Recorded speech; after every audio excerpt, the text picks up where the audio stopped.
आज की वीडियो में हम बात करने वाले हैं न्यायिक प्रक्रिया जुडिशियल प्रोसेस के संदर्भ में विधि में सृजनात्मकता के विषय में क्रिएटिविटी इन लॉ। साथ ही हम देखेंगे जज को कितनी सावधानी रखनी चाहिए, किस प्रकार का सकारात्मक दृष्टिकोण पॉजिटिव अप्रोच अपनाना चाहिए जुडिशियल एक्टिविज्म के लिए। क्या लॉ में ये सृजनात्मकता क्रिएटिविटी ही न्यायिक सक्रियता कहलाती है? न्यायिक सक्रियता के सिद्धांत के क्या आधार हैं? न्यायिक प्रक्रिया में पूर्व निर्णय की क्या भूमिका है? क्या पूर्व दृष्टांत का पालन करना आवश्यक है? चलिए देखते हैं कि न्याय जस्टिस का अर्थ क्या है। इसका मतलब केवल तथ्यों की जांच करना ही नहीं और निर्णय देना ही नहीं होता है। इसका अर्थ बड़ा विस्तृत है। एक जज को सही डायरेक्शन में केस को निर्णय तक ले जाना होता है। एक जज विधि के एक स्वतंत्र संरक्षक के रूप में काम करता है। एक जज को पूरी ईमानदारी से काम करना होता है। केस में आने वाली जो चुनौतियां हैं उनका सामना करना पड़ता है और गहन अध्ययन करके निर्णय तक पहुंचना होता है। अपनी पूरी क्षमताओं को उपयोग में लाना होता है। एक न्यायाधीश का पद भरोसे का प्रतीक होता है। समाज का प्रत्येक व्यक्ति न्यायालय पर इस कारण से ही भरोसा करता है क्योंकि उसे इस बात का यकीन होता है कि उसे न्याय मिलेगा। अब हम बात करते हैं पॉजिटिव अप्रोच के बारे में, सकारात्मक दृष्टिकोण। Law is not an end in itself. विधि स्वयं एक उद्देश्य नहीं है। मतलब लॉ अपने आप में उद्देश्य नहीं है बल्कि सामाजिक उद्देश्यों को पूरा करता है। विधि न्याय को पूर्णता की ओर ले जाता है। The law has to achieve the end of justice. और इस उद्देश्य की पूर्ति के लिए एक न्यायाधीश की भूमिका बहुत महत्वपूर्ण होती है। न्यायिक प्रक्रिया में यही सकारात्मक भूमिका सामाजिक व्यवस्था को स्थापित करने का एक साधन है और यही न्यायिक सृजनात्मकता कहलाती है। Positive approach is essential for a जज इन डिसीजन मेकिंग। निर्णय में सकारात्मक दृष्टिकोण आवश्यक होता है।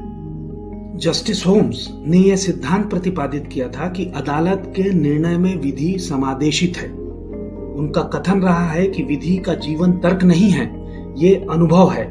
इस आधार पर यह निष्कर्ष निकाला जा सकता है कि विधि तर्क और अनुभव दोनों का उपयोग करे।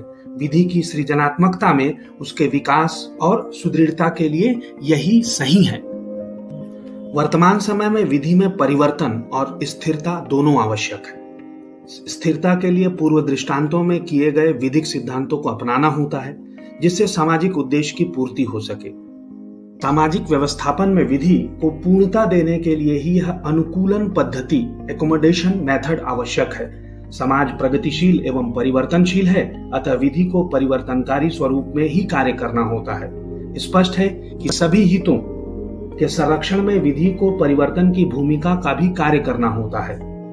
किसी विषय पर कोई सुनिश्चित विधिक नियम नहीं होने की स्थिति में परिस्थितियों की आवश्यकता को समझते हुए एवं आवश्यक होने पर न्यायालय विधि का निर्माण भी कर सकता है। Vishakha versus state of Rajasthan में उच्चतम न्यायालय ने कामकाजी महिलाओं के कार्यस्थल पर यौन शोषण रोकने के लिए विधायिका के कानून के अभाव में तत्संबंध में मार्गदर्शक तत्व विधि के रूप में स्थापित किए। इस प्रकार के मामलों में सभी को ज्ञात है कि संसद अभी तक कोई कानून नहीं ला पाई है और उच्चतम न्यायालय को इस संबंध में संज्ञान लेना और कुछ मार्गदर्शक तत्व सुनिश्चित करना आवश्यक प्रतीत हुआ और वह किया गया। विधि की सृजनात्मकता के संबंध में इस प्रकार के कदम प्रगतिशील कहे जाते हैं और किसी को भी इससे असहमति नहीं हो सकती है। हम जानने का प्रयास करते हैं कि क्या विधि में यह सृजनात्मकता ही न्यायिक सक्रियता कहलाती है। Is this creativity in law judicial activism? न्यायिक सक्रियता का कोई सुनिश्चित सिद्धांत नहीं है। जरूरत पड़ने पर यह आवश्यक प्रतीत होने पर उच्चतम न्यायालय किसी भी क्षेत्र में नियम और मार्गदर्शन तत्वों की स्थापना कर सकता है और विधायिका तथा कार्यपालिका को निर्देशित कर सकता है। Right activism in right direction is principled activism. न्यायिक सक्रियता सिद्धांतों पर ही आधारित होना चाहिए। न्यायिक सक्रियता न्यायपालिका की एक नियमित भूमिका नहीं है। यदि परिस्थितियां न्यायपालिका को बाध्य करें कि राष्ट्रहित में कुछ किया जाए तो इसमें किसी प्रकार को कोई संकोच की आवश्यकता ही नहीं है। यह सही दिशा में सही सक्रियता होगी। इसे सैद्धांतिक सक्रियता कहा जा सकता है। वर्तमान समय में यह भी देखा जा सकता है कि भारत का उच्चतम न्यायालय आवश्यकता अनुसार अपनी इस भूमिका का निर्वाह कर रहा है और कई मामलों में, जैसे MC मेहता बनाम भारत संघ के मामलों में, न्यायालय ने विधायिका एवं कार्यपालिका को निर्देश दिए। अमेरिका में एवं ब्रिटेन में भी संघीय अदालत एवं प्रिवी काउंसिल ने इस प्रकार की सक्रियता प्रदर्शित की है और इसके अच्छे परिणाम आए हैं। भारत में भी यह परिदृश्य सामने दिखता है। न्यायिक प्रक्रिया में पूर्व दृष्टांत की भूमिका तथा विधि में सृजनात्मकशीलता। अदालतों के लिए सामान्य सिद्धांत है कि वे पूर्व दृष्टांतों के पालन में गहन रुचि रखें, परंतु सामाजिक सुव्यवस्थापन, सोशल ऑर्डरिंग, समाज की परिवर्ती स्थिति, जनता तथा आम लोगों की आकांक्षाओं को दृष्टिगत रखते हुए न्यायाधीश के लिए आवश्यक है कि वह पूर्व दृष्टांतों के और आगे बढ़कर अपने विशेषाधिकार न्याय के संरक्षक के रूप में उपयोग करते हुए पूर्व दृष्टांतों के प्रतिपादित विधिक सिद्धांतों का पालन नहीं करते हुए प्रगतिशील सामाजिक व्यवस्था के संदर्भ में परिस्थितियों के अनुकूल कदम उठाए। आवश्यक है कि इस प्रकार की परिस्थितियां जिसे न्यायाधीश स्वयं समझ सकते हो होना चाहिए।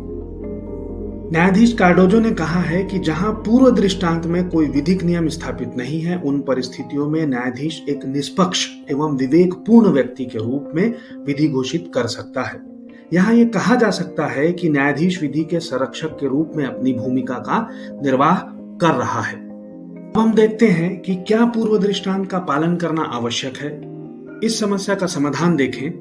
पूर्व दृष्टांत के पालन के लिए कई ज्यूरिस्ट एवं विधिक प्राधिकारियों ने अपनी राय व्यक्त की है। लॉस्की ने अपनी पुस्तक वर्तमान राज्य में प्राधिकारी में यह प्रश्न उठाया कि पूर्व दृष्टांत का पालन करने के नियम का पालन करना क्या जरूरी रखना चाहिए। सभी जानते हैं कि पूर्व दृष्टांत के नियम सुनिश्चित होते हैं और उनकी अनदेखी नहीं की जा सकती, परंतु जहां उनका पालन किया जाना संभव नहीं हो और परिस्थितियां अत्यंत प्रतिकूल हों, वहां पीठासीन न्यायाधीश उससे अलग हट सकता है और यह न्याय की सृजनशीलता के लिए आवश्यक है। न्यायाधीश कार्डोजो का यह भी कहना है कि पूर्व दृष्टांत के पालन के लिए नियम से हटना आवश्यक नहीं है, परंतु इस नियम को कुछ अंशों तक शिथिल रिलैक्स्ड किया जा सकता है। अर्थात उनका आशय यही है कि परिस्थितियों के अनुसार पूर्व दृष्टांत के नियम से परे हटकर निर्णय लिया जा सकता है। धन्यवाद।